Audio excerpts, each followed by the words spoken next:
एक बार एक दादी माँ थी जिन्हें लगता था कि उनके पोतों को उनके हाथ का खाना अच्छा नहीं लगेगा। वो हमेशा ही नई नई रेसिपीज ट्राई करती थी ताकि उनके पोतों को उनका खाना अच्छा लगे। वो चाहे जो करती, उनके पोते को हमेशा ही उनका बना हुआ खाना पसंद नहीं आता। क्या ये दलिया है? नहीं नहीं नहीं नहीं नहीं। दादी माँ उसे देती थी खाना जो अच्छा होता, एक लाल लाल टमाटर। पर उनका पोता और भी जोर से चिल्लाया, मुझे ये टमाटर नहीं खाना है, मुझे ये अच्छा नहीं लगता, मुझे चाहिए चॉकलेट में डूबा हुआ टमाटर। और उसने टमाटर को दीवार पर दे मारा। वो टमाटर दीवार पर चिपक गया और फिर पटाख से फर्श पर गिर गया। और पता है दीवार पर क्या रह गया था? एक बड़ा लाल धब्बा। वो पोता अपनी दादी के बनाए हुए खाने को खाने से मना करता ही रहा। और फिर जब वो मुड़ा, उसने देखा कि उसकी दादी जा चुकी थी। अब शुरू होने वाला था उस लड़के का बड़ा भयानक सपना। वो बहुत ही डर गया था। उसे घर पर अकेले रहने की आदत नहीं थी। उसने अपनी दादी को आवाज लगाई, दादी प्लीज वापस आ जाओ, मुझे बहुत डर लग रहा है। पर कोई जवाब नहीं आया, कोई भी नहीं। शायद उस डरावने लाल धब्बे ने मेरी दादी को एक वैक्यूम क्लीनर की तरह अंदर खींच लिया होगा। उसे वहाँ बैठे बैठे ऐसे ही ख्याल आ रहे थे। हर तरफ सन्नाटा था। सिर्फ रेफ्रिजरेटर ही अजीब सी आवाजें कर रहा था, जैसे कि वो जिंदा हो और अपने पेट में कुछ हजम कर रहा हो। सारे पर्दे बंद थे, रोशनी अंदर नहीं आ रही थी और अंधेरे में उस डरावने लाल धब्बे से टमाटर का जूस टपक रहा था।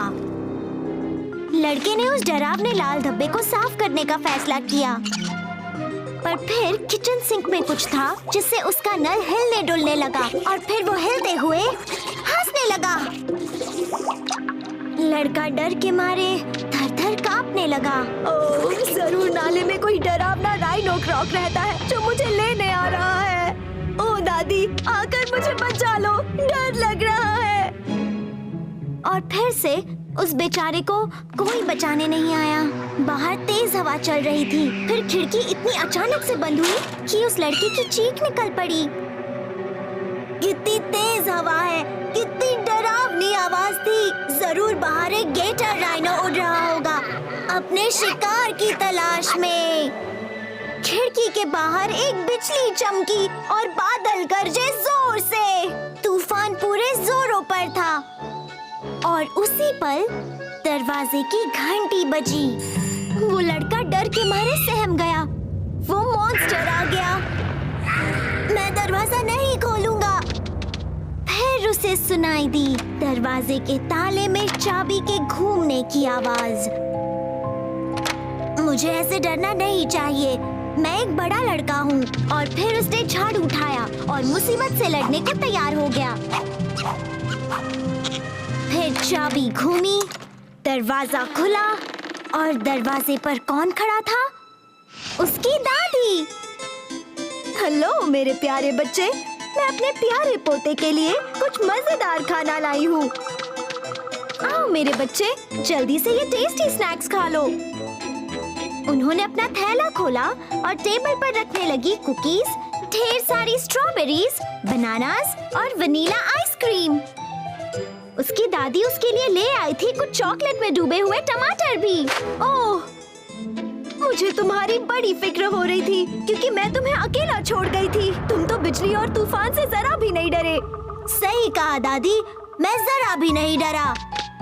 लड़के ने खुश होकर अपनी दादी से कहा और फिर उसने अपना फेंका हुआ टमाटर साफ किया। मुझे लगा मुझे सफाई में आपकी मदद करनी चाहिए। मैं भला क्यों डरूं? मैं एक बड़ा लड़का हूँ। और इससे पहले कि उसकी दादी को फिर से गायब होने का मौका मिलता, उसने जल्दी से दीवार पर लगा लाल धब्बा साफ कर दिया। बड़ों को कई काम होते हैं, घर में और घर के बाहर भी। अगर आपको घर पर अकेला छोड़ा जाए तो कभी ना करना हाय हाय। करते रहो होमवर्क और सारे काम, मिट जाएंगे आपके डर तमाम। हाथों में झाड़ू उठाओ यार, कमरा साफ कर लो कभी कभार। और बस इतना याद रखना, दीवार पर टमाटर कभी ना फेंकना।